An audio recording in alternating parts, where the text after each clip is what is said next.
know, we ask ourselves, how giant does a giant lily need to be giant? And the answer is, of course, this big, just like this, that size. Yeah. So if you put your hand in relation to it, it would be like, you know, nothing. Then that's giant. So, okay, giant lilies. Welcome to Eat Your Backyard, my YouTube channel, where I talk about all kinds of things like this. It's my YouTube channel. I'd like you to subscribe to it if you like this kind of stuff. And you'll be exposed to all kinds of useless information like this. Sometimes the best information. Giant lilies. So there's several varieties, and I've experimented with them over the years, and I think they're quite awesome. Also the smaller lilies, and I don't know how many subtypes of lilies there are, but it's certainly extensive and cool. But I like the giant ones, and I like them because they make an impact. And what I mean is a visual impact. They have a structural impact. They draw your eye in, so it's a focal point. It's all that good stuff. But look at this against this little campy fort I built. That, you know, that V shape there and the color difference. Now, that giant ginger I have there is a little lighter green, but anyway, all the motion is like, you know, like that. And that purple and green variegation is really cool, right? I mean, look at that. Look at that. It's just exquisite. Now, it does take a little bit of management to produce this effect. You can't let all the dead ones flop over. You got to trim it. So you can see I've trimmed it, and I reveal the stalk, and I don't have, you know, you can see the things beneath it. There's not leaf debris and dead leaves covering everything, because that is the nature of this. Look at this.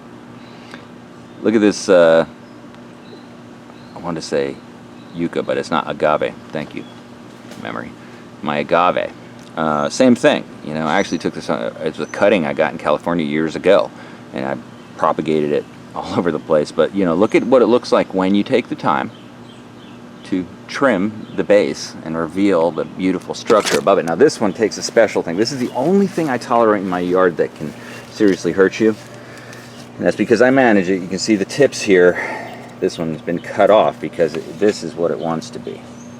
That is a bad day. So we got to trim these all the time as they pop out, because I don't want any of my friends or family to mistakenly be looking around and get poked in the eye with a deadly sword.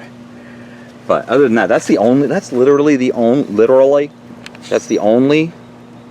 plant in my yard that will hurt you in any significant way. That you know, if an oak tree falls on you, yeah, it'll hurt you. But my point is that just through no real fault of your own, it has a chance of hurting you. You're just walking, skipping through, and you graze the deadly point. That'll get you. So anyway, giant lilies, back to the subject. Giant lilies are really cool. Really cool. This is a cool time to look at this giant lily because, well, it's bathed in a kind of partial sunlight. It's doing very well. It's properly trimmed. You know, this lily is living the lily of life. It wants to tell the other lilies, look at how I'm living. This lily is another giant lily. Holy mackerel. The difference is it is not variegated, and it's just the, you know, the fancy, I think the Latin term for it is big green lily. Yeah. Do you like to memorize Latin names of plants? I don't, but sometimes I can't help it. In this case, it's just the big green lily, and it's doing quite well. Now look at this, multiple lilies, much kind of stronger, vigorous growth than that variegated one, which is what I would expect. It produces a bit. Here's the thing. Okay, I've got a theory. Don't know if this is true.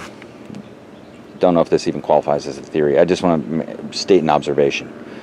That plants, it seems like, that have white flowers have much more vigorous vegetative growth. There's my claim. It's just a claim. I'm claiming it based on observation. Could be wrong, but this one has a white lily flower, and it is super vigorous. In this particular example of giant lilies, this one has a purple flower, and purple and white flower. It's still vigorous, but just not as, in my opinion, but could be wrong. This is probably a bad example. I would use oleanders as a classic example of that, where the white oleander is just like super strong. As you get to the pink oleander, it's less strong, and then by the time you get to the red, it's like a small bush, it seems like. But anyway, who knows? Who knows? Some things are best remaining mysteries. But there is one thing which is not a mystery, and that is that you can very easily grow a giant lily from a cutting. How do I know that? Well, I grew it from a cutting right there. As it flowers, it produces these balls on the end of long sticks. There you go. There's one.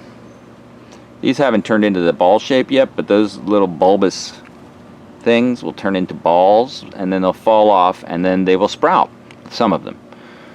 And if you bury them, they will much more likely sprout. And here's one of them. I just jammed it in the ground, and here it is growing. Slowly at first, then more and more. I also took another one, and I jammed it right here. And so it's growing there. And, you know, then here's the moment. How many giant lilies are too many giant lilies? Well, I stopped at 3. We all have our own boundaries, and I would leave that to your careful discretion. So thank you for watching Eat Your Backyard, my YouTube channel, where I talk about things that interest me in the area of landscaping and other things. I do really appreciate your attention. You know, interest would be maybe the better word. And just go ahead and subscribe, because then you'll be indicated. It'll be, you know, really a good moment where you are receiving notification that a new video has been posted. The moment has arrived. Or not, your call. Okay, thanks for watching Eat Your Backyard. Don't forget to subscribe. Have a great day.